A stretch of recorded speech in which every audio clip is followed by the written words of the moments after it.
आज का एपिसोड है उन खामोश चीखों के नाम जिसको कभी माशरा खामोश करा देता है या कभी घर वाले खामोश करा देते हैं। सब्र करो, तुम्हें क्या ज़रूरत है बोलने की, तुम्हें ज़रूरत ही नहीं है बोलने की। और वो खामोश होते होते वो चीखें इतना ज़्यादा दब जाती हैं कि वो डिप्रेशन और एंजाइटी का सबब बन जाती हैं। हम बात कर रहे हैं अपने माशरे की हर उस बहन, बेटी, माँ, हर उस औरत की जिसको ये कहा जाता है कि तुम्हारे बोलने से क्या फ़ायदा होगा, तुम्हें तो बोलने का हक़ ही नहीं है। कब तक हम अपने माशरे की हर बहन बेटी को खामोश कराते रहेंगे। हम औरत के डिप्रेशन की जहाँ बात करेंगे, आए दिन हम सुनते रहते हैं हमारे मुल्क में ऐसे बहुत से वाक़यात होते हैं कि एक माँ ने अपने 3 बच्चों के साथ दरिया में कूद के ख़ुदकुशी कर ली। तो हम बड़ा कहते हैं ऐसी क्या पड़ी थी कि अपने ही बच्चों को मार दिया। कहीं हम सुनते हैं किसी गाँव या शहर में कि जी एक माँ ने अपने बच्चों का गला काट दिया, गला दबा दिया और ख़ुद भी ख़ुदकुशी कर ली। ऐसे बहुत से वाक़यात हैं। आज हम जहाँ औरत के डिप्रेशन की बात कर रहे हैं, हम इस पर भी बात करेंगे कि या उन औरतों को फिर सज़ाएँ होती हैं तो उनको सिर्फ जेल में बंद कर दिया जाता है। उनकी इस बात पे तवज्जो नहीं, सिर्फ ये देखा जाता है कि वो एक कातिल हैं, उसके पीछे की स्टोरी, उसके पीछे का सिनेरियो नहीं देखा जाता। आज हम इस पॉडकास्ट में इन तमाम चीज़ों को हाईलाइट करेंगे।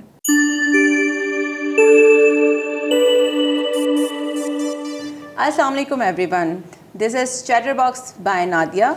आज हम बात करेंगे एक और ज़बरदस्त टॉपिक पे जिसमें हम बात तो करना चाहते हैं, लोग सुनना भी चाहते हैं, लेकिन किससे बात करें, कौन है प्रोफेशनल जो हमारे साथ बैठे और उन तमाम हक़ाइक़ पे रोशनी डाले। आज हमने अपने स्टूडियो में बुलाया है एक साइकोलॉजिस्ट को जो बताएंगी कि ख़वातीन में आजकल डिप्रेशन की, एंजाइटी की क्या वजूहात हैं, उनको किस तरह हम मैनेज कर सकते हैं। इन तमाम टॉपिक्स पे, इन तमाम सवालों पे हम बात करेंगे। हमारे स्टूडियो में आज हमारे साथ मौजूद हैं डॉक्टर ताहिरा अनस। अस्सलाम वालेकुम डॉक्टर ताहिरा। वालेकुम सलाम नादिया, कैसी हैं आप? अल्लाह का शुक्र, आप कैसी हैं? अल्हम्दुलिल्लाह। बीइंग अ साइकोलॉजिस्ट, आप क्या कहती हैं आज की औरत, तुम खामोश रहो या माशरा कहता है कि तुम खामोश रहो, तुम्हारे बोलने की क्या ज़रूरत है? औरत एक हर घर में, चाहे वो कोई भी रोल प्ले कर रही है, वो इस तरह है जैसे कोई रखी हुई चीज़। हाँ, अच्छा देखें, इसमें थोड़ा सा मैं ये चीज़ हाईलाइट करना चाहूँगी कि आज के दौर की निस्बतन एक अच्छी बात ये होगी है कि कहीं बहुत सारे घरों के अंदर भी ख़वातीन को बोलने का राइट दिया जा रहा है। अगर हम थोड़ा पीछे चले जाते हैं 10 साल पहले, 20 साल पहले, तो ये बिल्कुल ही नहीं था। अगर मैं अपने घर में भी बात करूं तो मुझे लगता है कि हमारी जो मदर्स थी या उनकी जो वालदा थी वो ज़्यादा सप्रेस थी। बिल्कुल। With the passage of time अगर हम आज के दौर की बात करते हैं तो हमारे पास फ्रीडम ऑफ एक्सप्रेशन फिर भी मौजूद है। लेकिन देखिए, एक चीज़ आपने एक शख्स को या एक जनरेशन को या एक जेंडर को एक अरसे से नहीं दी, फिर अगर उसको मिली भी है तो हमें उसको बरतना नहीं आ रहा, राइट। सो बहुत दफ़ा ये भी मसला है कि फ्रीडम ऑफ एक्सप्रेशन नहीं है। बहुत दफ़ा ये भी मसला है कि अगर आपने फ्रीडम दे भी दिया है तो उसको कैसे यूज़ करना है, इस बारे में तो मैं ट्रेन ही नहीं थी। क्योंकि हमने अपनी वालदा को ऐसा देखा, या हम अगर पिछले वक्तों की बात करते हैं तो ज़्यादातर ख़वातीन घरों में ऐसी थी जो बहुत ही सप्रेस थी। देखिए, हम जब भी किसी अच्छी औरत की बात करते हैं तो हमारे जहन में, मेरे और आपके जहन में भी जो खाका आता है वो कैसा आता है कि वो कुर्बानी देगी, वो कोई सवाल नहीं करेगी, वो सबसे आखिर में खाना खाएगी, वो सबसे बुरा फटा सस्ता कपड़ा खुद पहनेगी, बच्चों को, शौहर को सबसे अच्छा पहनाएगी, सबसे अच्छी बोटी शौहर को देगी, बच्चे को देगी, फिर खुद खाएगी, बच्चों का बचावा खुद खा लेगी, खुद खा लेगी, वो सारी रात जागेगी, वो किसी को तकलीफ़ नहीं देगी, वो ससुराल को भी सर्व करेगी, माँ बाप को भी करेगी। सो मैं ये बात अक्सर कहती हूँ और बड़ी ज़िम्मेदारी से कहती हूँ कि हमने औरत की कुर्बानी को, उसकी मज़लूमियत को इतना ग्लोरीफाई कर दिया है कि आज के दौर में जब मैं और आप चाहते भी हैं कि हम एक मज़बूत औरत बने, हम एक ऐसी औरत बने जिसके अपने ओपिनियंस हैं, जो बात कर सकती है, जो एक्सप्रेस कर सकती है, तो हमें डर लगता है क्योंकि हमारी सोसाइटी के अंदर एक्सेप्टेंस नहीं है। जो औरत तैयार रहती है, जो खुश रहती है, जो हंसती है, जो अपने मौक़िफ़ को या अपनी राय को बड़ी आज़ादी के साथ, बड़ी ज़िम्मेदारी के साथ उसका इजहार करती है, हम कहीं ना कहीं उसको एक अच्छी औरत नहीं समझ रहे होते। हम समझते हैं कि बहुत स्ट्रॉन्ग हेडेड है। ये संभव किसी तरह से हम उसको बदतमीज़ के क्राइटेरिया में ले आते हैं, अकड़ू के क्राइटेरिया में ले आते हैं। हम ये नहीं मानते कि उस औरत के अंदर लीडरशिप स्किल्स है।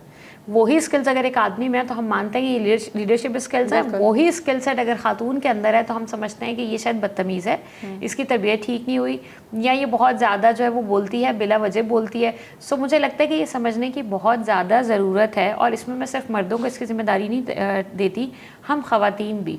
हम इतना ज़्यादा आदी हो गए हैं सप्रेस्ड होने के, हम इतना ज़्यादा आदी हो गए हैं कि हमें कोई पकड़ के चलाए कि अगर हम औरतें भी किसी और औरत को खुद इंडिपेंडेंटली चलता हुआ देख रहे होते हैं तो हम भी उससे इनसिक्योर हो जाते हैं, हम भी थ्रेटनिंग फील करते हैं, हम भी समझते हैं कि यार शायद ये अलग सी औरत है, क्योंकि हमारे जहन में जो अच्छी औरत का खाका था वो तो ऐसा था कि बस वो मजलूम रहे, वो खामोश रहे, वो बर्दाश्त करती रहे, और हमने उसकी मजलूमियत को, उस पर होने वाले जुल्म को ग्लोरीफाई किया हुआ था। बिल्कुल सही कहा आपने। माशरा इसमें कितना किरदार अदा करता है जब ये कहा जाता है कि खामोश रहो या किसी भी बात पे कि लोग क्या कहेंगे? देखिए, होता ये है, अगर हम एक बच्चे की भी मिसाल लें, सो आपको अपने आप को एक्सप्रेस अगर नहीं आप कर सकते तो वो फ्रस्ट्रेशन का बाइस है। ठीक है, फ्रस्ट्रेशन पहला स्टेप होता है। बिल्कुल। फ्रस्ट्रेशन बढ़ती रहती है, बढ़ती रहती है, बढ़ती रहती है, वो रिजेंटमेंट बन जाती है। हम अगर एक खातून की मिसाल दें तो उसको शुरू से कहते हैं तुम्हें क्या पता, तुम छोड़ दो, तुम नहीं बोलो। अब वो शुरू से अपने जहन में सोच रही है, अब आपके ये कहने से कि तुम्हें नहीं पता, क्या किसी के सोचने की सलाहियत ख़त्म हो जाती है? मेरे जहन में तो थॉट प्रोसेस चल रहा है ना, आप जो भी कहें मैं सोच रही हूँ, सोचती रहती है 30 साल 35 साल 40 साल की उम्र तक। फिर उसके बच्चे भी बड़े होकर उसको ये कहते हैं आपको क्या पता, आप चुप हो जाए, सही है। तो वो चीज़ उसके अंदर इतनी ज़्यादा रिजेंटमेंट क्रिएट करती है कि वो फिर डिफरेंट तरीके से सामने आती है। मैं आपको इंतहाई दिलचस्प बात बताऊँ नादिया, कि ख़वातीन के अंदर डिप्रेशन ऐसे मैनिफेस्ट नहीं करता है जैसे बाकी लोगों में कर रहा होता है। बहुत क्लासिकल सिम्टम्स नहीं होते। डिप्रेशन के सिम्टम्स क्या होते हैं कि आपका इंटरेस्ट जो है वो रोज़मर्रा की एक्टिविटीज़ में ख़त्म होना शुरू हो जाए, आपको गिल्ट बहुत ज़्यादा हो, सैडनेस बहुत ज़्यादा हो, बारहा रोना आए, inverse case scenario suicidal thoughts आते हैं, सेल्फ हार्म बिहेवियर्स हों। अमूमन ख़वातीन के अंदर ये सिम्टम्स इस तरह से नहीं दिख रहे होते। सबसे कॉमन सिम्टम्स जिसके साथ ख़वातीन आती हैं और पता चलता है कि वो डिप्रेशन है, वो बॉडीली पेन है। बहुत दफ़ा ख़वातीन कहती हैं कि जी उनके पट्टे अकड़ रहे हैं, उनकी पिंडलियों में दर्द है, डॉक्टर देखता है और उस दर्द का कोई मेडिकल रीज़न नहीं है, उसके पीछे कोई भी मेडिकल रीज़न नहीं है, उसने सारे एग्जामिनेशन कर लिए। फिर जब आप फर्दर प्रोब करते हैं तो आपको पता चलता है कि it's one of the reason कि डिप्रेशन की वजह से उनको ये पेन हो रहे हैं। आप ये देखें कि हमारे यहाँ कितना लिबर्टी है कि खातून बोलें कि आज मैं डिप्रेस हूँ या आज मुझे सैडनेस फील हो रही है तो आज मैं खाना नहीं पकाऊंगी। हमारे कहते हैं भाई ये सैडनेस क्या होती है? उठ के घर के काम करो। लेकिन अगर वही खातून ये कहती है कि मेरी पिंडलियों में बहुत दर्द है, मेरे पट्टे अकड़े हुए हैं, मेरे सर में बहुत दर्द है, तो आप उसको तवज्जो भी देते हैं, आप उसको डॉक्टर के पास भी लेके जाते हैं, आप उसको ठीक भी करना चाहते हैं। सो this is one of the thing जो मुझे लगता है बड़ी अलार्मिंग है कि हमारे पास इतना फ्रीडम नहीं है कि आप सिंपली ये कह सकें कि नहीं I am not feeling myself, right, I am feeling very down today. So हमारे पास वो मार्जिन नहीं है। सो ख़वातीन के अंदर डिप्रेशन की जो मेजर रूट कॉज है वो वन ऑफ द रीज़न इसके फ्रीडम ऑफ एक्सप्रेशन नहीं है। Second main reason is self esteem. ख़वातीन की सेल्फ इस्टीम शुरू से इतनी लो होती है बिकॉज हमारी सेल्फ इस्टीम को जज किस बेसिस पे करते हैं? आपकी लुक्स की बेसिस पे, आपके वेट की बेसिस पे, आपके स्किन कलर के ऊपर। फिर जब आप बड़े हो जाते हैं तो आपके शौहर की बेसिस के ऊपर, इसका शौहर कितना अमीर है, कितना खूबसूरत है, ससुराल वाले कैसे ट्रीट करते हैं, बच्चे इंसान अल्लाह मियाँ ने किस उम्र में दिए, कैसे नहीं दिए, इन सारी बेसिस के ऊपर। और ये सारे वो फैक्टर्स हैं जो उस औरत के हाथ में भी नहीं होते, बट इनकी बेसिस के ऊपर आप उसको जज कर रहे हैं। तो one of the reason is self esteem बहुत ज़्यादा ख़वातीन की कम होती है। फिर उसको वो ओवरलुक करने के लिए या उसको अपनी सेल्फ इस्टीम को बढ़ाने के लिए वो फिर बहुत सारे मुख्तलिफ तरीक़ों की तरफ जाती हैं, जिसमें अब हम बहुत ज़्यादा बात करते हैं कि जी लोग बोटॉक्स ट्रीटमेंट करवा रहे हैं, वाइटनिंग ट्रीटमेंट करवा रहे हैं, वेट लॉस सर्जरीज करवा रहे हैं। One of the reason is कि उनको सोसाइटी से एक्सेप्टेंस चाहिए, वो नहीं मिल रही ना। That is one of the reason के they are changing themselves. वो पूरा अपने अंदर जो है ना 120 का चेंज लेकर आते हैं just to have that feeling कि जी हमें सोसाइटी एक्सेप्ट करे, अप्रिशिएट करे या इनकरेज करे। So this is very alarming for us being a woman also and I guess being a human being also कि हमें अपनी इर्द गिर्द ख़वातीन की मेंटल हेल्थ पे फोकस करने की बहुत ज़रूरत है। Primarily they are the home maker and they are the one जो पूरी आपकी जनरेशन को रेज करती हैं। सो तरबियत तो वहीं से होती है ना। बिल्कुल आपने सही कहा। आपको क्या लगता है कि डिप्रेशन एंजाइटी जेनेटिकली भी होता है या फिर ये आपके जो आसपास का सिनेरियो या आपके लाइफस्टाइल्स जो है वो उसमें किरदार अदा करते हैं? देखिए, दोनों चीज़ें होती हैं। इसकी मिसाल ऐसी है जैसे डायबिटीज़ अगर आपके ख़ानदान में है तो देयर आर चांसेस कि आपको डायबिटीज़ हो सकता है अगर आप केयरफुल नहीं हैं। बिल्कुल वैसे ही अगर आपकी फैमिली में किसी को कोई भी साइकेट्रिक इलनेस है, चाहे वो डिप्रेशन हो, एंजाइटी हो, बाइपोलर हो, कोई भी पर्सनैलिटी डिसऑर्डर हो, शिज़ोफ्रेनिया, तो चांसेस हैं कि आपको भी खुदा न खास्ता हो सकता है अगर आप केयरफुल नहीं हैं। लेकिन अगर आप केयरफुल हैं, आप अपनी मेंटल हेल्थ को खुद ही चेक में रखते हैं तो देयर आर चांसेस का आपको ना हो, राइट। अच्छा, जहाँ तक आप डिप्रेशन और एंजाइटी की बात कर रहे हैं, मैं थोड़ा सा इसमें फ़र्क बयान कर दूं कि डिप्रेशन जो है वो प्राइमरीली आपके पास से जनरेट करता है। सैडनेस है, गिल्ट है, होने वाली चीज़ें आपको बार बार याद आती हैं। एंजाइटी में प्राइमरीली आपका फोकस जो होता है वो फ्यूचर पर होता है। अब क्या होगा, कहीं खुदा ना खास्ता ये ना हो जाए, आप वर्स कम वर्स सोच रहे होते हैं। सो एंजाइटी प्राइमरीली आपके फ्यूचर से जनरेट हो रही होती है, एंड जो डिप्रेशन है वो प्राइमरीली आपके पास से जनरेट हो रहा होता है। अब वो ख़वातीन जिनकी फैमिली में ऑलरेडी इस तरह का कोई डिसऑर्डर है, तो उनको ज़्यादा माइंडफुल होना चाहिए ताकि खुदा ना खास्ता वो इस चीज़ से सफ़र ना करें। ठीक है, मुझे एक चीज़ और बताएं, आजकल बहुत कॉमन ये प्रॉब्लम हो गया है लड़कियों में, ख़वातीन में, PCOS का, थायराइड का, हार्मोनल इम्बैलेंस।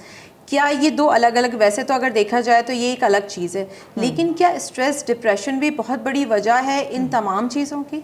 अच्छा देखिए, जब हम PCOS की बात करते हैं तो मैं अक्सर ये बात कहती हूँ कि एक स्ट्रिंग है जिसको आप दोनों तरफ से पुल कर रहे हैं, राइट। सो PCOS की वजह से आपको स्ट्रेस हो सकता है, स्ट्रेस की वजह से भी PCOS ट्रिगर होते हैं। अच्छा। हो तो नहीं सकते लेकिन ट्रिगर हो जाते हैं। ओके। सो जितने भी आपके हार्मोनल इश्यूज हैं, अक्सर लोग कहते हैं ना कि जैसे ही मुझे स्ट्रेस होता है तो मेरे पीरियड्स बिफोर टाइम आ जाते हैं। जैसे मैं किसी चीज़ से स्ट्रेस लेती हूँ, बहुत सारे लोग होते हैं ना, स्पेशली चाहे वो शादी हो, चाहे कोई इवेंट आ रहा हो, तो उससे पहले उनको पीरियड्स आ जाते हैं। So that is one of the reason कि जैसे ही आपका स्ट्रेस हार्मोन बढ़ता है तो देयर आर चांसेस कि आपको पीरियड्स भी पहले आ जाएं। सो आपके हार्मोन्स का आपके स्ट्रेस और मेंटल हेल्थ से डायरेक्ट लिंक है। इसमें कोई डाउट नहीं है। इसीलिए जब भी हम किसी, चाहे PCOS की बात करें, चाहे एंडोमेट्रोसिस की बात करें, चाहे मेनोपॉज की बात करें, सो जब डॉक्टर काउंसलिंग करता है तो आपको बताता है कि आपको अपने लाइफस्टाइल पे काम करना पड़ेगा, आपको अपने स्लीप पे काम करना पड़ेगा, आपको अपने स्ट्रेस लेवल के ऊपर काम करना पड़ेगा। और अगर आप नहीं करते तो किसी एक चीज़ की वजह से आप उसको क्योर नहीं कर सकते। सो आपका लाइफस्टाइल, आपकी डाइटरी हैबिट्स, आपका स्ट्रेस लेवल, आपका anxiety level, in worst case scenario doctor ये भी कहते हैं कि जी आपको एंटी एंजाइटी मेडिसिन लेनी पड़ेंगी, एंटी डिप्रेसेंट मेडिसिन लेनी पड़ेंगी। और इन नॉर्मल केस सिनेरियो ये भी होता है कि डॉक्टर कहते हैं जी आप काउंसलिंग साथ करवाएं ताकि आपका PCOS भी क्योर हो सके। सो इन दोनों का बराह रास्त रिश्ता है और आप इनको हॉलिस्टिक अप्रोच से ही क्योर कर सकते हैं।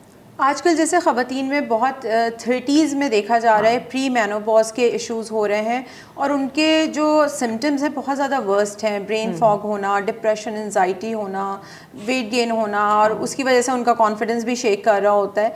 तो इन तमाम चीज़ों को किस तरीके से मैनेज किया जाए कि वो तो एक नेचुरल अगर प्रोसेस कह लें आप मेनोपॉज का, लेकिन उसके साथ जो सिम्टम्स हो रहे हैं उसको हम कैसे मैनेज कर सकते हैं? देखिए, one of the main reason कि ये चीज़ पहले भी ऑब्वियसली प्री मेनोपॉज का फेज था, लेकिन वो एज अब बहुत ज़्यादा बढ़ती जा रही है। आप कहते हैं कि जी अर्ली 30s से भी हो सकता है।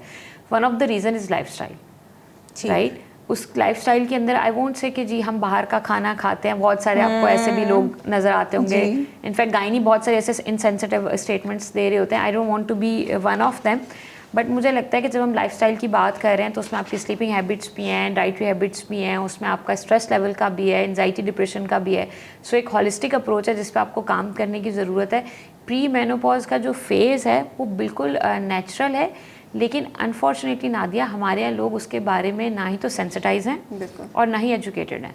मैंने बहुत दफ़ा ऐसी ख़वातीन देखी हैं जो प्रॉपर मेनोपॉज फेज़ में होती हैं, उनको पता नहीं होता कि अगर हमें जो है ना वो 3 महीने कंटिन्यूसली ब्लीडिंग हो रही है, पिछला पूरा 2 साल नहीं हुई, तो हम किस फेज़ में एंटर हुए हैं, इसकी क्या रिक्वायरमेंट्स हैं। प्री मेनोपॉज फेज़ की या मेनोपॉज फेज़ की एक प्रॉपर साइंस है जो आपकी मेंटल हेल्थ के ऊपर, आपके वेट के ऊपर, आपकी फ़िज़िकल हेल्थ के ऊपर, हर चीज़, आपकी हड्डियों के ऊपर बहुत ज़्यादा इफ़ेक्ट करती है। लेकिन मुझे आप दिखा दें कि कितनी ख़वातीन, चाहे हम अपने वालदा की बात करें, खालाओं की बात करें, अपनी बात करें, कितने लोग इस बारे में वेल एजुकेटेड या वेल अवेयर हैं, कितने लोगों को पता है कि जी कौन सी सप्लीमेंट्स आपको उस एज में जाकर लेना शुरू कर देनी चाहिए, कौन सी सप्लीमेंट्स आपकी बॉडी की नीड होती हैं। सो मुझे ये लगता है कि जहाँ पर हम सेक्स एजुकेशन की बात करते हैं, हम बात करते हैं कि मेंस्ट्रुअल एजुकेशन होनी चाहिए, वहीं मुझे लगता है कि ख़वातीन को, स्पेशली जो मिडिल एज से गुजर गई हैं, उनको प्री मेनोपॉज फेज़ के बारे में और मेनोपॉज फेज़ के बारे में एजुकेट करना चाहिए ताकि वो उस फेज़ से हेल्दी तरीके से गुजर सकें। बिल्कुल, जिस तरह डिप्रेशन हम बात करते हैं ख़वातीन के डिप्रेशन की, इसी तरह जब बच्चियां बड़ी हो रही होती हैं, उनके हार्मोनल चेंजेस हो रहे होते हैं उनकी बॉडी में, ऑब्वियसली उनमें भी डिप्रेशन, एंजाइटी का प्रॉब्लम, मूड स्विंग्स आ रहे होते हैं, और बहुत दफ़ा माओ को ये पता ही नहीं होता कि ये उनके हार्मोनल चेंजेस हैं। तो ऐसी मदर्स के लिए आप क्या सजेस्ट करेंगी कि वो अपनी बच्चियों को किस तरीके से ट्रीट करें? हाँ, देखिए हमारे पास बहुत दफ़ा बच्चे बच्चियाँ दोनों ही बहुत यंग एज में काउंसलिंग के लिए आते हैं और ज़्यादातर पेरेंट्स की एक ही कंप्लेन होती है। इनफैक्ट मैंने देखा है जितने भी टीनेजर्स के पेरेंट्स होते हैं, अगर आप उनसे बात करें तो एक ही कंप्लेन होती है, बहुत ज़िद्दी हो गया, बहुत गुस्से वाला हो गया, इसको बात पे गुस्सा आता है। So they are not able to understand कि वो गुस्सा जो है वो फ्रस्ट्रेशन के बाद आ रहा होता है ना। मैं और आप भी कभी कोई चीज़ अगर नहीं समझा पा रहे होते तो क्या होता है, गुस्सा आ जाता आपको है। गुस्सा आ जाता है, वो आपकी फ्रस्ट्रेशन होती है, वो गुस्सा किसी भी तरीके से जाहिर हो रहा होता है। सो टीनेजर्स बच्चों के साथ भी होता है कि उनके हार्मोनल शिफ्ट इतने ज़्यादा होते हैं कि उनको खुद नहीं पता चलता। ऐसा नहीं है कि उनको पता चल रहा है कि हाँ मुझे हार्मोनल इश्यूज़ की वजह से गुस्सा आ रहा है, नहीं, उनको खुद नहीं पता होता। सो ये पेरेंट्स की जिम्मेदारी है कि वो आइडेंटिफाई करें और उनको हेल्प आउट कर सकें। हमारे यहाँ अभी तो बहुत अच्छी बात इस वक्त के साथ होगी कि काउंसलिंग के, साइकोलॉजिस्ट के, चाहे हम बात करें साइकोथेरेपी की बात करें, सो बहुत सारे प्लेटफॉर्म अवेलेबल हैं। वो ओवर द कॉल भी हैं, ओवर द फ़ोन भी हैं, फ्री कॉल सर्विसेज भी हैं, ऑनलाइन पोर्टल्स अवेलेबल हैं, आप लोग जाकर सेशन ले सकते हैं। सो मैं पेरेंट्स को अक्सर ये बात कहती हूँ कि भाई आप ख़ुद भी अपनी काउंसलिंग करवाएं और बच्चे की भी कर सकें।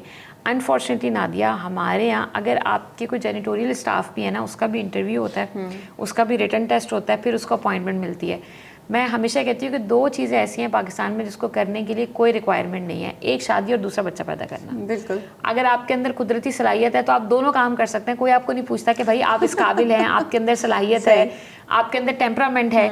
सो अमूमन होता ये है कि हमारे आपके जैसे लोग भी वालिदैन बन जाते हैं, लेकिन फिर उसके बाद उनको पता चलता है कि भाई हर एज के क्या स्टेजेस हैं, क्या चैलेंजेस हैं, कैसे उनको टैकल करना है। सो ये जो कम्युनिकेशन गैप है टीनेजर्स में और पेरेंट्स के अंदर, जो जेनजी और जो जेन अल्फा का गैप है, वो प्राइमरीली इस वजह से भी है कि हम उनको उनके लेवल पर आकर नहीं समझ पाते। सो अगर आपको लगता है कि आप खुद बात कर सकते हैं, बेहतर तो है कि आप खुद अपने बच्चों को एजुकेट करें, उनसे बात करें, नहीं तो आप इसके अंदर प्रोफेशनल हेल्प ले लें। लेकिन खुदारा आपका बच्चा जब इस स्टेट के अंदर है, जब उसमें मेजर हार्मोनल चेंजेस आ रहे हैं, तो be there to help them. बिल्कुल। अमूमन पेरेंट्स की और बच्चों के दरमियान उस टाइम में इतने ज़्यादा डिफरेंसेस आ जाते हैं कि फिर वो बहुत अरसे तक दोबारा उस रिलेशनशिप में नहीं आ पाते। सो इट्स वेरी इंपॉर्टेंट कि आप उस टाइम को बिल्ड करें अपने रिलेशनशिप को और ज़्यादा मज़ीद स्ट्रेंथन करने के लिए, रादर देन कि वो आपके दरमियान फासले का बाइस बने। बिल्कुल सही। ताहिरा, आपको क्या लगता है आजकल सोशल मीडिया की एक अजीब सी दौड़ है, हर लेवल पे है, हर जगह है, जहाँ देखें सिर्फ सोशल मीडिया है। सोशल मीडिया में जो कुछ हो रहा है, वो तो एक लंबी बहस है कि क्या हो रहा है, लेकिन क्या आपको लगता है सोशल मीडिया में जो कुछ हो रहा है, हर प्रोग्राम में या तो बताया जा रहा है कि जी गोरे हो जाओ और पतले हो जाओ, बस सिर्फ ये दिखाया जा रहा है। बड़े से बड़े चैनल्स पे आप देख लीजिए, किसी आप वीडियो में देख लीजिए, एक पब्लिक फिगर इंसान बैठ के जब ये बातें करेगा तो वो औरत कैसे, जो बेचारी थोड़ी सी सांवली है, जिसका फिगर थोड़ा, बच्चे पैदा करके, ज़ाहिर है वो एक हाउस वाइफ है, वो एक मॉडल नहीं है कि वो 24/7 अपने ही ऊपर तवज्जो देती रहे, वो जिम जाए, ये करे, नहीं वो कर सकती। तो एक ऐसी औरत ऑब्वियसली ये सब कुछ जो अपने अतराफ देख रही है, डिप्रेशन में जा रही है। क्या आपको लगता है सोशल मीडिया आजकल एक बहुत बड़ा रीज़न हो गया है? It's one of the main reason Nadia, unfortunately, क्योंकि देखिए अगर हम बाहर दुनिया की बात करते हैं तो सोशल मीडिया बहुत सारे अच्छे तरीक़ों के लिए भी यूज़ हो रहा है, हमारे यहाँ भी हो रहा है, इसमें कोई शक की बात नहीं है। लेकिन अगर हम परसेंटेज की बात करें तो मेरे ख्याल में 90% हमारे यहाँ इसी चीज़ के लिए इस्तेमाल हो रहा है। आप तो ये बात कर रही हैं कि लोग बैठ के कह रहे हैं गोरा हो जाओ, मैं ये भी बात करना चाहूँगी कि लोग फ़िल्टर लगा लेते हैं। मैंने और आपने फ़िल्टर लगा लिया तो हम बिल्कुल अलग लगेंगे, जो मसल दुनिया में नहीं है। मैं बहुत सारे ऐसे लोगों को जानती हूँ जिनको जब मैं देखती हूँ तो वो बिल्कुल अलग अलग होता है, असल ज़िंदगी में जब आप मिलते हैं तो आपको अंदाज़ा होता है कि बग़ैर फ़िल्टर के मुख्तलिफ इंसान है। सो ये बहुत ज़रूरी है कि आपकी अपीयरेंस आपकी शख्सियत का एक हिस्सा है, बाकी आपकी शख्सियत का हिस्सा आपका अखलाक, किरदार, बात करना, आपका उठना बैठना, आपका हुस्न सलूक जो है वो, ये सारी चीज़ें हैं। अनफॉर्चुनेटली हमारा मेजर फोकस जो हो गया वो अपीयरेंस पर हो गया। अच्छा, जो खातून घर में बैठी हुई है, जो बच्चे भी पाल रही है, जिसके वसाइल भी कम है, जो गोरे होने की क्रीम्स नहीं लगा सकती, जो सर्जरी नहीं करा सकती, अब उसका माइंडसेट ये है कि वो 24/7 कंपेयर कर रही है, राइट? उसके इर्द गिर्द के लोग कहाँ पहुँच गए, मॉडल्स कहाँ पहुँच गई। कंपैरिजन पहले भी होता था नादिया, जब मैं और आप बच्चे थे, लेकिन आप ये बात याद रखें कि हमारे पास सिर्फ एक टीवी होता था और हम अपने आप को कंपेयर करते थे पर्दे के पीछे हीरोइन से, जो आउट ऑफ लीग थी। अब ये होता है कि मैं यहाँ बैठी हूँ और मैं देख रही हूँ कि अच्छा नादिया ने आज रात फलां 5 स्टार रेस्टोरेंट में खाना खाया। सो अब वो इन्फॉर्मेशन जो है वो इतनी करीब हो गई है कि 24/7 I am comparing myself with one और another person. So it's not just I am comparing myself with any film star, अब मैं हर बंदे से कंपेयर कर रही हूँ, अपने वेट को, हाइट को, करियर को, हर चीज़ को। बहुत दफ़ा मैंने ऐसी ख़वातीन देखी हैं जिनके 4 बच्चे होते हैं, उन्हीं के एज की कोई और खातून करियर में आगे बढ़ गई तो वो कह रही थी यार वो देखो कहाँ पहुँच गई और मैं ये कर रही हूँ, और जो वहाँ पहुँच गई वो ये कहती है यार मैं यहाँ पहुँच गई लेकिन अभी तक मुझे ना शौहर मिला ना बच्चे मिले। राइट, बिल्कुल। सो हम जो है ना वो बिहाइंड द सीन्स नहीं डाल रहे। मैं अक्सर लोगों से बात करती हूँ, मैं खुद I am so much into the social media, लेकिन मैं हमेशा ये बात कहती हूँ कि भाई बिहाइंड द सीन्स डालें। मैं और आप अपनी बेस्ट पिक्चर डाल देते हैं, बेस्ट अचीवमेंट्स डाल देते हैं, फेलियर्स नहीं डालते। उससे होता ये कि लोगों को लगता है कि हमारी ज़िंदगी में कोई फेलियर ही नहीं है, कोई पेन ही नहीं है, हमारे कोई रॉ मोमेंट ही नहीं है। सो इट्स वेरी इंपॉर्टेंट कि लोगों को भी जेन्युइन अपनी चीज़ें डालें, और वो ख़वातीन जो घर में बैठी हुई हैं वो भी अंडरस्टैंड करें कि आप अपने वसाइल में जो कर सकते हैं दैट इज़ बेस्ट। बिल्कुल। अभी रिसेंटली कराची में जो 1-2 वाक़यात हुए, मेरा ख्याल है वो हमारी आंखें खोलने के लिए बहुत होने चाहिए कि सोशल मीडिया एक प्लेटफॉर्म है, that's it, it has nothing more than that. वो उसकी उससे ज़्यादा कोई वैल्यू नहीं है। अगर आप उसको उससे ज़्यादा वैल्यू देंगे तो then you are in a trouble. मुझे लगता है एक इंटरटेनमेंट प्लेटफॉर्म है आपके लिए, इससे ज़्यादा और कुछ भी नहीं है। जैसे आप उसको अपने रिश्तों के साथ, बिल्कुल, नेचर की कनेक्टिविटी के साथ नहीं रिप्लेस कर सकते। नादिया, मुझे बहुत दफ़ा ये बात करते हुए दुख होता है कि मैं और आप सोशल मीडिया के थ्रू शायद ज़्यादा कनेक्टेड होंगे। मैं लोगों को एक ही कमरे में बैठा हुआ देखती हूँ और मैं देखती हूँ कि वो आपस से बात भी नहीं कर रहे होते, और वही लोग जब सोशल मीडिया पे कर रहे होते हैं तो वो ऐसे आओ और ऐसे गले वाले और किस वाले वो इमोजीज डाल रहे होते हैं, तो आपको लगता है पता नहीं कितने लवी डवी से हैं। लेकिन जब आप रियल लाइफ में देखते हैं कि उसकी रीज़न एक ये हुई है कि हम इतना ज़्यादा कीबोर्ड के पीछे बात करने के आदी हो गए कि जब हम किसी से मिलते हैं तो हमें आता नहीं कि बात कैसे करते हैं। बिल्कुल। So this is very important कि आप सोशल मीडिया को, वो आपकी ज़िंदगी का हिस्सा है, वो आपकी मुकम्मल ज़िंदगी नहीं है, किसी की भी मुकम्मल ज़िंदगी नहीं है। बिल्कुल, बिल्कुल सही कहा आपने। आपको क्या लगता है, हम 2025 में हैं, एआई का दौर आ गया, दुनिया इतनी तरक्की कर रही है, क्या हम अपने माशरे की बात करते हैं, क्या हमारे माशरे में आज भी औरत, क्या अगर उसको एहसास हो गया उसको कोई मेंटल हेल्थ इशू है, क्या वो खुल के ये बात कह सकती है? क्योंकि कहीं उसको ये डर तो नहीं कि मेरे ससुराल वाले, मेरे शौहर, मेरे माँ बाप, मेरे बहन भाई मुझे पागल करार दे देंगे? पागल करार दे देंगे। नादिया, मैं आपको मज़े की बात बताऊं कि हमारे यहाँ आज भी लोग ये कहते हैं अमीरों की बीमारी है, अमीरों की औरतों को डिप्रेशन होता है, तुम्हें किस बात का डिप्रेशन है? बिल्कुल। सो हमारे यहाँ सिर्फ ये नहीं है कि पागल करार दे देंगे। अब तो अगर वो सेंसिटिविटी आ भी गई है तो हमारे यहाँ ये एक्सेप्टेंस नहीं है कि अब ये सेशंस पर जाएगी, अब ये वहाँ जाके 1-1 घंटा बैठ के बातें करके आएगी। क्या बातें करेगी? हमारी बुराई करेगी, शौहर की बुराई करेगी। वालदैन को भी होता है, अगर बच्ची ट्रीटमेंट के लिए जा रही होती है तो उनको भी होता है कि कहीं हमारी शिकायतें तो नहीं लगा के आ रही थेरेपिस्ट को। आप यकीन करें, पेरेंट्स फ़ोन करके पूछते हैं इसने आपको सेशन में आज क्या बताया, घर में फलानी लड़ाई का तो नहीं बताया, वो तो इसी वजह से हुई थी। तो वो इतना फ़नी लगता है कि बच्चे ने वो बताया हो ना हो, आप खुद से वो बता देते हैं। सो ये बहुत इंपॉर्टेंट है कि हम लोगों को फ्रीडम ऑफ चॉइस दें। देखिए, बिल्कुल वैसे ही जैसे पेट में दर्द होता है तो गैस्ट्रोएंटरोलॉजिस्ट को दिखाने में कोई हर्ज नहीं है, इसी तरह से अगर आपको लग रहा है कि आपकी जहनी सेहत इफ़ेक्ट हो रही है, स्पेशली घर की खातून की, मैं अक्सर ये बात कहती हूँ कि ये अंडरस्टैंड करें कि आपका पूरा घर वो एक सतून पे खड़ा हुआ है। बिल्कुल। वो सतून कमज़ोर पड़ेगा, घर का माहौल, एनवायरनमेंट ख़राब होगा। आपके बच्चे की सेल्फ इस्टीम किससे बनती है? मेरी सेल्फ इस्टीम में बड़ा क्लियरली ये बात बता सकती हूँ कि मेरी वालदा के बिहेवियर से बनी। अब जब मैं रिफ्लेक्ट करती हूँ तो मुझे अंदाज़ा होता है कि मेरे अंदर 50% मेरे अब्बा, 50% मेरी अम्मा ही हैं। मेरा बचपन जो है वो मेरी पूरी ज़िंदगी को इफ़ेक्ट कर रहा है। सो बिल्कुल उसी तरह से अगर आज की औरत की सेल्फ इस्टीम मजबूत नहीं है तो आप कैसे एक्सपेक्ट कर सकते हैं कि आपके बच्चे मेंटली बड़े स्ट्रॉन्ग होंगे? उनके अंदर भी वही कंपैरिजन, वही सेल्फ इस्टीम इशूज़, वही कमी, वही महरूमी आती है। और अदर दैन दैट, हमने औरत को घर के साथ, बच्चों के साथ एसोसिएट कर दिया। हर औरत का राइट है कि उसको अगर मेडिकल ट्रीटमेंट की ज़रूरत है तो वो करवाए, कतई नज़र इस चीज़ के कि उसको पागल बुलाएंगे। मैं तो अक्सर ख़वातीन से बात कहती हूँ कि भाई वो घोड़ा होता है ना कि उसने यहाँ बांधा हुआ होता है। सो मुझे लगता है ख़वातीन को यहाँ बांधना चाहिए, and then you don't have to consider कि कोई क्या कह रहा है। आपकी नीड आप करें, क्योंकि नादिया जब आप सफ़र कर रहे होते हैं तो कितने लोग आके आपसे पूछते हैं कि भाई तुम इस तकलीफ़ में हो, तुम आज लग नहीं रहा कि चेहरे से इतनी फ्रेश हो, शायद तुम्हें कोई मसला परेशानी है तो हमसे बात कर लो। कोई आपको सपोर्ट नहीं करता, तो then you have to support yourself. So इन चीज़ों से हमें निकलना पड़ेगा। ये बात आपने बिल्कुल कही, 2025 का दौर है, लेकिन हम अभी भी इस खौफ में हैं, मेरे समेत। बीइंग अ साइकोलॉजिस्ट भी बहुत दफ़ा ये बात कहते हैं, मुझे हिचकिचाहट होती है कि भी मैंने खुद भी सेशंस लिए, क्योंकि हमारे लोग कहते हैं फिर ये क्या इलाज करेगी, इसने तो खुद सेशंस दिए थे, इन्होंने फलानी जगह फलाने पॉडकास्ट में बैठ के बताया था, इन्होंने तो खुद सेशंस दिए थे। लेकिन हम लेते हैं बिकॉज हम भी इंसान हैं। आपकी एक थ्रेशोल्ड आ जाती है, आपका वो कहते हैं ना एनर्जी जो है वो ड्रेन हो जाती है, so you have to borrow the energy. Therapy में यही होता है ना, आप दूसरे की एनर्जी, उसका विजडम बोरो करते हैं ताकि आपकी अपनी चीज़ें सेटल डाउन हो सकें। So I always take pride in it कि भाई when you need help ask it. बिल्कुल। और मुझे आपने बिल्कुल सही कहा, जैसे मेरे साथ हुआ, मेरे फादर की डेथ हुई तो मैं एकदम से कोलैप्स हुई, और उसके बाद एक ये जिम्मेदारी कि मुझे अपनी माँ को संभालना है। फिर मेरी मदर 1-1.5 साल के बाद बिल्कुल वेंटिलेटर पे पहुँच गई। वो एक ट्रॉमा था कि आप अपने बाप तो चले गए, माँ आखिरी आपकी रह गई, उनका आप देख रहे हैं, डिसीजंस ले रहे हैं आप खुद, तो मेरा वो एक टाइम ऐसा गुजरा, माशाल्लाह वो रिकवर हुई कि मुझे थेरेपीज़ की ज़रूरत पड़ी, और मैंने थेरेपीज़ जब ली और उसके बाद माशाल्लाह मैं रिकवर हुई। तो मेरे सर ने मुझे यही कहा कि कभी किसी को ये बताना नहीं। मैं बड़ा हैरान हुई, क्यों? रीज़न यानी लोग यही कहेंगे ये तो खुद बीमार है, ये क्या इलाज करेगी, ये तो खुद को नहीं संभाल सकी, ये तो खुद को नहीं संभाल सकी।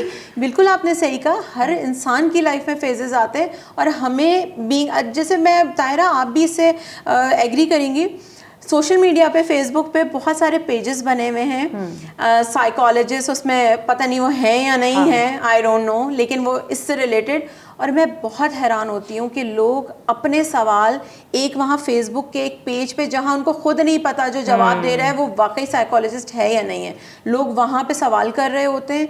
इस बारे में आप क्या कहेंगी? मेरे लिए बहुत शॉकिंग होता है ये तो। नादिया आपने मेरी दुखती रग छेड़ दी। अब आप बर्दाश्त करें। आप तो मुझे ये बात कर रही है ना कि सवाल लोगों ने लिख दिया, आप मुझे ये बताएं कि एक अपने आप को कहने वाले साइकोलॉजिस्ट बैठकर कहता है अच्छी औरत की निशानी यही है कि उसके घर का बाथरूम इतना साफ हो, अच्छी औरत की निशानी ये है कि उसका किचन इतना साफ। अच्छी औरत की अगर आपने देखना है कि कोई अच्छी औरत है तो उसके मियाँ के कपड़े देख लें। ओ भाई, हम उस ज़माने में रह रहे हैं। आपने देखा कराची के इसी हफ्ते की न्यूज़ है जिसमें 19 साल की लड़की को उसके शौहर ने, उसकी शादी उसके शौहर ने जिनसी तशद्दुद इतना किया कि वो कोमे में पहुंच गई। आप समझ सकती हैं? आपने वो औरत देखी कि उसने गर्म करके सालन नहीं दिया, या सालन दिया तो वो थोड़ा ठंडा था तो शौहर ने उसको जान से मार दिया। हम उस ज़माने में रह रहे हैं, और उसके बाद आप बैठकर इस कदर बेहुदा बातें करते हैं सोशल प्लेटफॉर्म्स पर, नेशनल टीवीज़ के ऊपर। आप अंडरस्टैंड नहीं करते कि आपके उस एक जुमले से कितनी औरतों की ज़िंदगी के ऊपर इफेक्ट आएगा।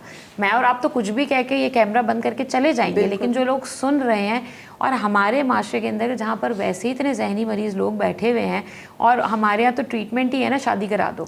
सो वो औरत जो है वो चाहे वो लड़की है चाहे वो लड़का, मुझे तो बड़ा अजीब एक कॉन्सेप्ट लगता है, लड़का बिगड़ा हुआ है, सॉरी टू से, लेकिन बिलखुसूस लड़कों का। बिल्कुल, लड़की तो है ना, तो उसको तो बिल्कुल अलग उसका कोर्स ऑफ ट्रीटमेंट होता है। लड़कों का तो बिलखुसूस है कि उसकी शादी, और छोटी लड़की से करा दो ताकि ना वो कुछ बोल सके ना कर सके।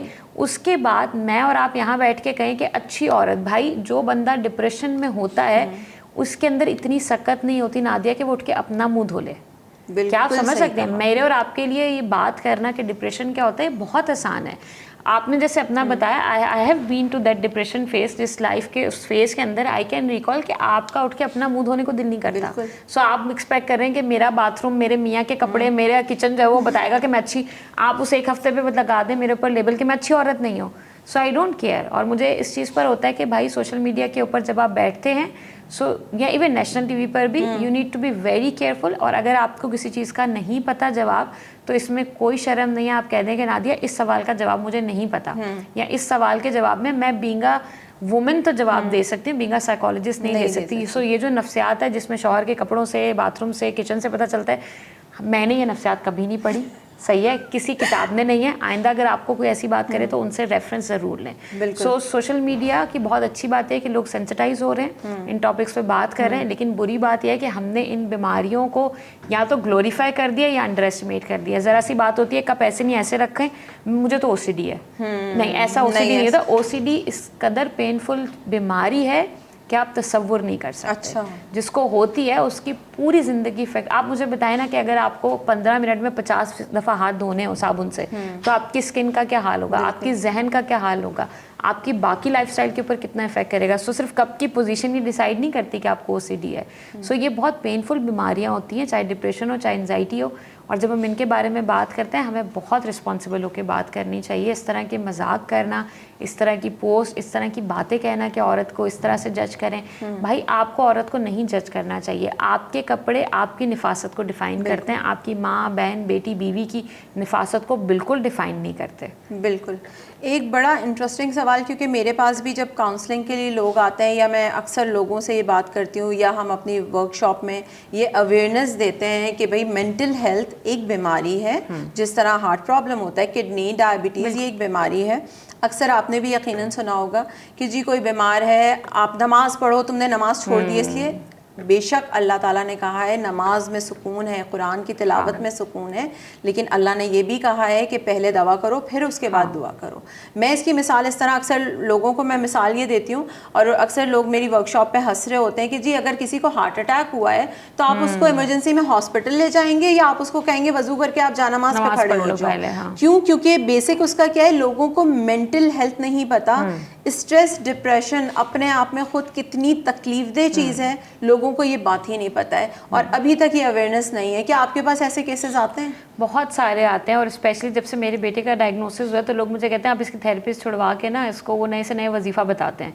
मैं अक्सर ये बात कहती हूँ कि मुझे ऑब्वियसली मेरा और आपका ये बिलीव है ना कि अल्लाह कौन कह दे तो क्या मुमकिन नहीं है, लेकिन मेरा और आपका ये भी तो बिलीव है कि उसने हमारी ज़िंदगी में जो सिचुएशंस, जो सिनेरियो, जो बीमारियाँ, जो चीज़ें बताई वो भी तो अल्लाह की तरफ से है। ऐसा तो नहीं कि अच्छी चीज़ अल्लाह की तरफ से है और अगर कोई तकलीफ आई है तो वो हमें चाहिए ही नहीं, बिल्कुल, तो ऐसा नहीं होता। सो ये जो वजीफ़े होते हैं, with all due respect and being a Muslim obviously we believe that कि वो चीज़ें आपको मदद करती हैं, लेकिन अगेन आपके अल्लाह ने ही कुरान में बड़ा वाज़िया ये बोला है कि तबीब के पास जाओ, जब बीमार पड़ो तो शिफा के लिए तबीब के पास जाओ, और बेशक अल्लाह ही शिफा देने वाला है। सो अल्लाह वो शिफा मुख्तलिफ तरीक़ों से देता है, वो डॉक्टर के थ्रू देता है, वो थेरेपीज के थ्रू देता है, वो साइकेट्रिस्ट के थ्रू देता है, साइकोलॉजिस्ट के थ्रू देता है, लेकिन आपने दवा खुद करनी है।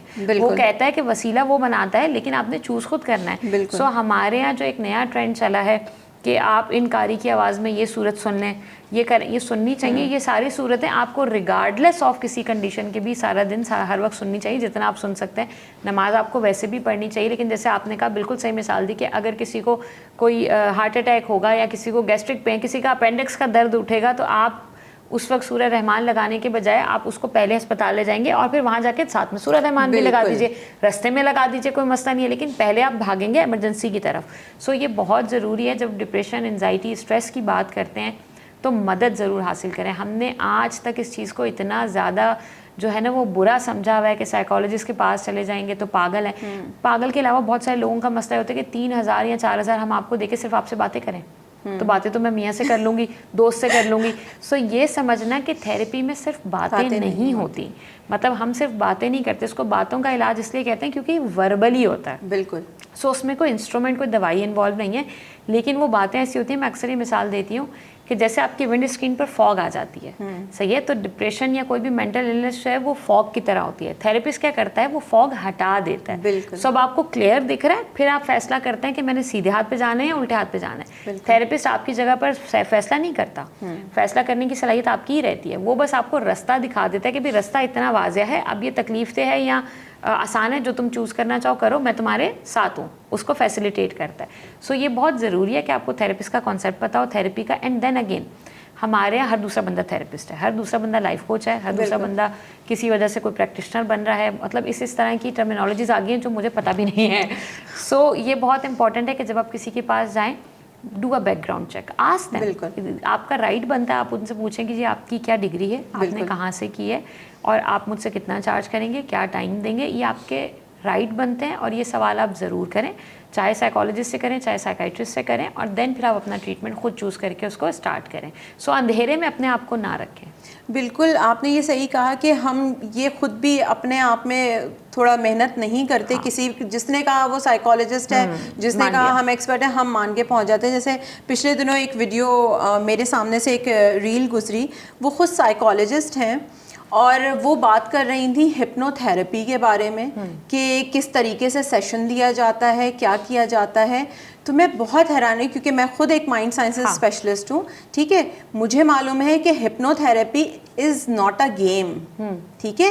ये कोई गेम नहीं है कि जैसे मैं प्रोग्राम्स में जाती हूँ, अक्सर शोज़ में मुझे कहा गया, कहती हूँ नहीं ये गेम नहीं है, आपके जो ऑडियंस देख रही है वो ट्राई करने की कोशिश करेगी, ये कोई गेम नहीं है जो हो भी रहा है चैनल्स पे। तो मुझे बड़ी हैरानी होती है, लोग इस टॉपिक पे, आपका वो प्लेटफॉर्म है ही नहीं, आपकी एक्सपर्टीज़ है ही नहीं, आप उस पर बैठ के बात कर रहे हैं, आप एक पब्लिक फिगर हैं, आप अपनी जिम्मेदारी ही नहीं निभा रहे हैं। देखिए हमने ना इन चीज़ों को कर्तव्य बना लिया है। बिल्कुल। सो अगर आप माइंड साइंटिस्ट स्पेशलिस्ट हैं या अगर आपने हिप्नोथेरेपी की हुई है तो हमारे लोग कहते हैं कि ज़रा करके दिखाएं, कर्तव्य करके दिखाएं, सही है। मॉर्निंग शो में आप गए हैं तो वो बोलेंगे आप इनसे हाथ पकड़ के इनको गिरा सकती हैं, क्योंकि वो फलां साहब ये करते हैं। नहीं, और मेरे से ज़्यादातर मुझसे सवाल एक ही होता है कि अच्छा बताएं मैं इस वक्त क्या सोच रही हूँ, मेरा माइंड रीड करके बताएं, क्योंकि वो ये कर लेते हैं। नहीं, उसके बाद फिर वो रेफरल भी होता है आपको ये बताने को कि बाजी आप उस लेवल पे अभी नहीं आई हैं, यू नीड टू प्रैक्टिस, क्योंकि फलां साहब ये कर लेते हैं। देखिए मैं अगेन ये बात कहती हूँ कि ये वेज ऑफ ट्रीटमेंट है, इनको बहुत जिम्मेदारी से इस्तेमाल करने की ज़रूरत होती है। हमारी बीइंग अ थेरेपिस्ट ये मुझे चूज़ करना है कि मैंने अगर NLP की है तो मैंने उसको जाके कर्तव्य दिखाना है या मैंने उसको इलाज के लिए इस्तेमाल करना है। मैंने जब की थी तो मैंने कामरान सुल्तान के साथ की थी, और हम उस वक्त ये ओथ लेते हैं कि हम उसको ट्रीटमेंट के तौर पर इस्तेमाल करेंगे। सो अगर मैंने यही करतब दिखाने हैं तो मुझ में और एक बाहर खड़े हुए मदारी में कोई फ़र्क नहीं रह जाता, जो बंदर को नचा के दिखा रहा है और हम उसको थोड़ा सोफिस्टिकेटेड तरीके से कर रहे हैं। लेकिन अगर मैंने उसको तरीका इलाज के तौर पे इस्तेमाल करना है तो वो मेरे कंडक्ट से पता चल जाएगा कि मुझे आता है या नहीं आता, पहली बात ये। दूसरा देखें, हमें रेलिवेंट रहने के लिए सोशल मीडिया ने एक जो है ना वो एक अनसेट सा कंपटीशन डाल दिया है, वो ये है कि जी मैंने रेलिवेंट रहना है। अब हो सकता है एक चीज़ के बारे में मुझे नहीं पता, नादिया को पता है, लेकिन मैंने भी उस पर बात करनी है।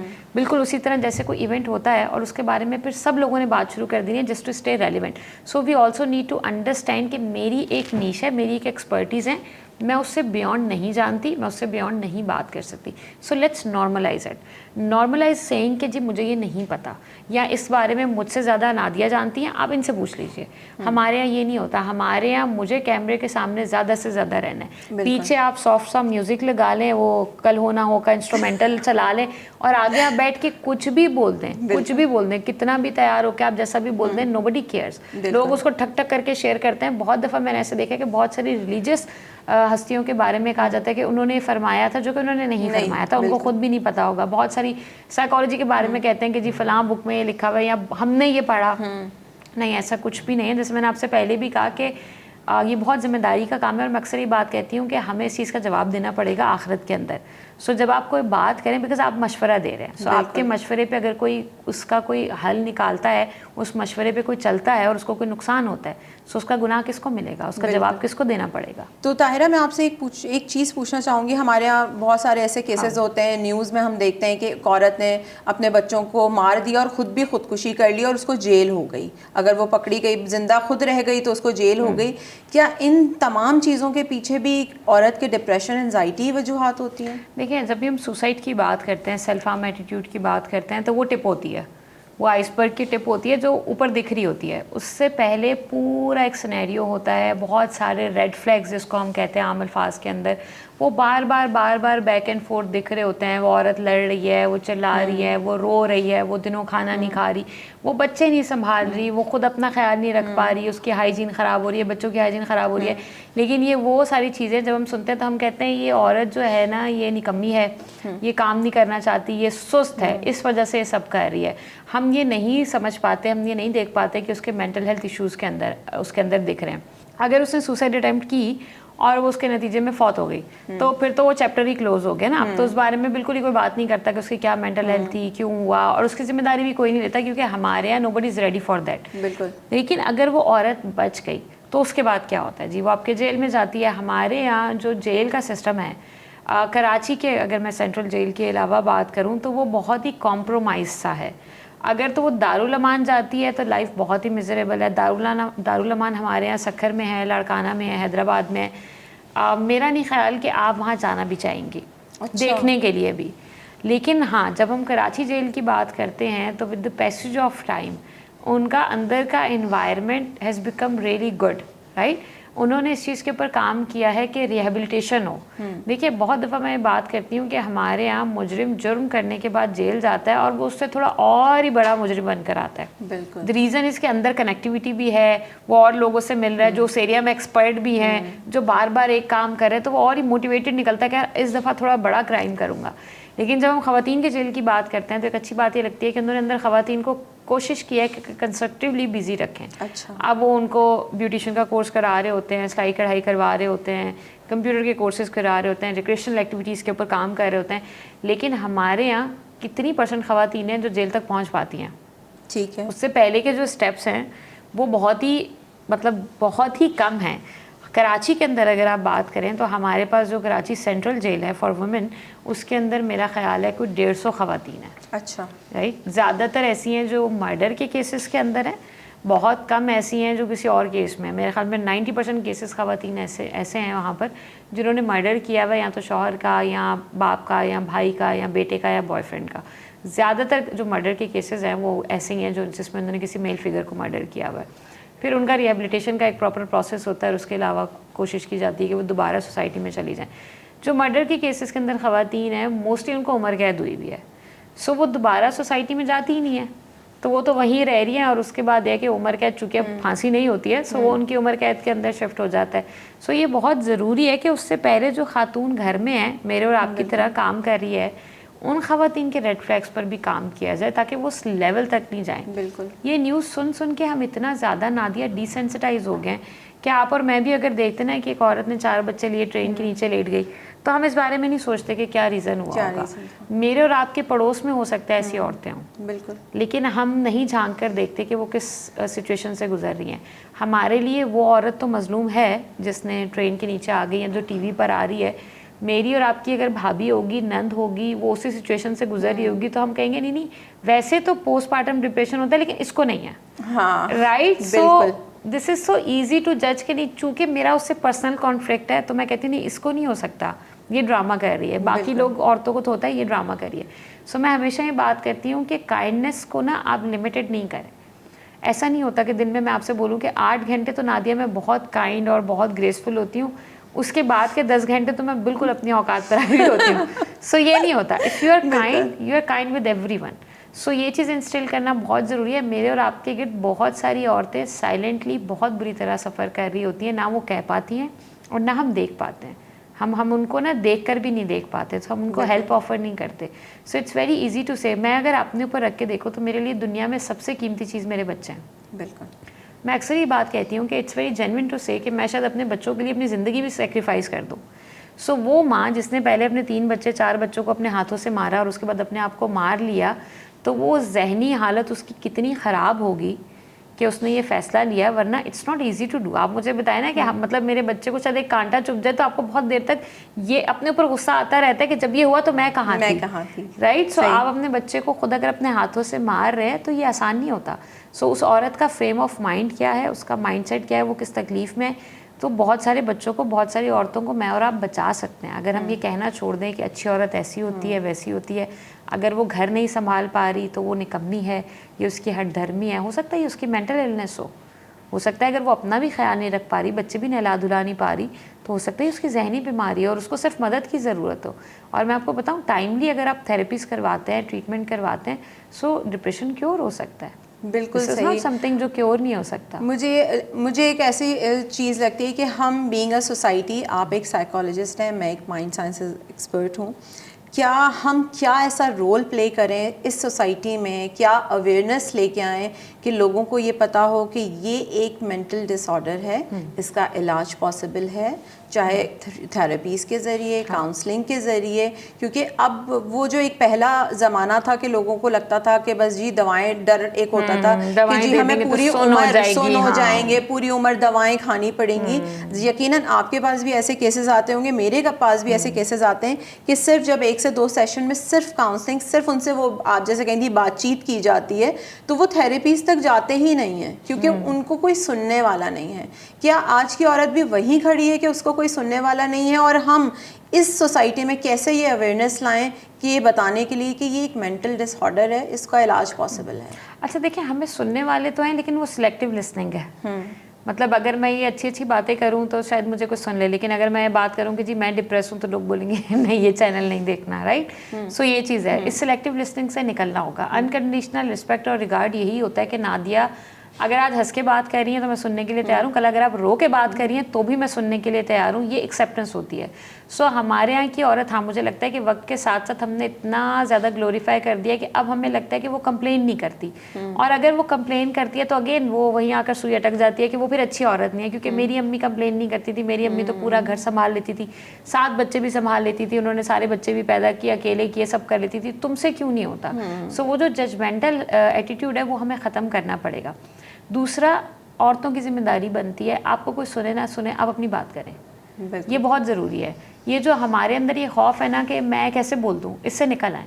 आपको लोग वैसे भी जज करते हैं। मतलब मैं अक्सर ये बात कहती हूँ कि भाई आप कुछ भी करके आ जाए, आप आसमान से उतर के आ जाएं, जिसकी नेचर के अंदर जजमेंटल एटीट्यूड है उसने आपको जज ही करना है, उसने आपके बारे में बुरा ही बोलना है। सो अपने बारे में बात करें, अपना सपोर्ट सर्कल बिल्ड करें। मैं अक्सर ख़वातीन को देखती हूँ, वालिदैन से भी नहीं बताती, बहन भाइयों को भी नहीं बताती, शौहर को भी नहीं बताती, ससुराल को भी नहीं बताती, आस पड़ोस को भी नहीं बताती, दोस्तें उनकी नेचुरली नहीं होती।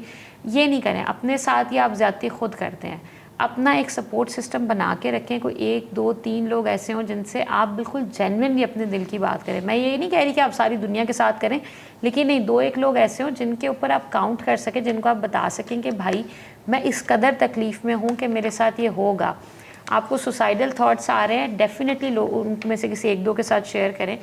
दूसरा, आपने बहुत खूबसूरत सवाल किया नादिया कि हमारी क्या ज़िम्मेदारी बनती है। देखिए, मेरी आपकी ज़िम्मेदारी सिंपली ये बनती है कि हम अपनी आँखें, दिल, दिमाग खोल के रखें। हमारे इर्द गिर्द अगर कोई ऐसी खातून है जिनका अभी फ़ौरन ही बच्चा पैदा हुआ है और उसके बाद आपको लग रहा है जी वो पोस्टपार्टम डिप्रेशन में जा रही हैं, मेरी और आपकी अम्मी हैं, खाला हैं, कोई बड़ी भाभी हैं ख़ानदान में जो प्री मेनोपॉज या मेनोपॉज फेज़ के अंदर हैं और वो पहले ऐसी नहीं थी, अब वो चिड़चिड़ी भी हो रही हैं, गुस्सा भी करती हैं, उनके देखने के भी आपको लगता है कि नहीं यार ये ना उस तरह की नहीं लग रही जैसी ये पहले लगती थी, तो आस्क देम, रीच आउट। मैं अक्सर ये बात कहती हूँ कि उस कॉन्सेप्ट से निकलें कि रीच इन। लोग साइकोलॉजिस्ट के पास चल कर आए, दैट टाइम हैज़ गॉन। और हमारे पास पूरे पाकिस्तान के अंदर सैकड़ों की तादाद में साइकोलॉजिस्ट हैं, तो करोड़ों की आबादी में सैकड़ों का साइकोलॉजिस्ट क्या करेगा? वो कुछ भी नहीं कर सकता। सो ज़रूरी है कि मैं और आप रीच आउट करें। अगर मुझे लग रहा है कि नहीं यार नादिया की इस पोस्ट से मुझे लगा कि Nadia is upset, so there is no harm कि अगर आप एक 30 सेकंड का मैसेज छोड़ दें कि यार मुझे ऐसा लगा, आर यू ओके? अगर आपके ख़ानदान में ख़वातीनें बड़ी उम्र की हैं, अम्मी इरिटेटेड हो रही हैं, वो आपको पता है मेनोपॉज के फेज़ के अंदर है, ऑफर हर हेल्प, राइट। इसी तरह आपके ख़ानदान में कोई ख़वातीन हैं, लड़कियां हैं, बच्चियां हैं जो इस स्ट्रेस के साथ गुजर रही हैं, तो लोगों को देखें। मैं अक्सर ये बात कहती हूँ कि हम लोगों से मिलते हैं, हम बात करते हैं, लेकिन हम उनको देखते नहीं हैं और अपने आप को भी उस तरह से नहीं देखते। हमने ना बहुत ज़्यादा कैमोफ्लॉज कर लिया अपने रिलेशनशिप को, अपनी एक्सपेक्टेशंस को, अपनी पर्सनैलिटी को।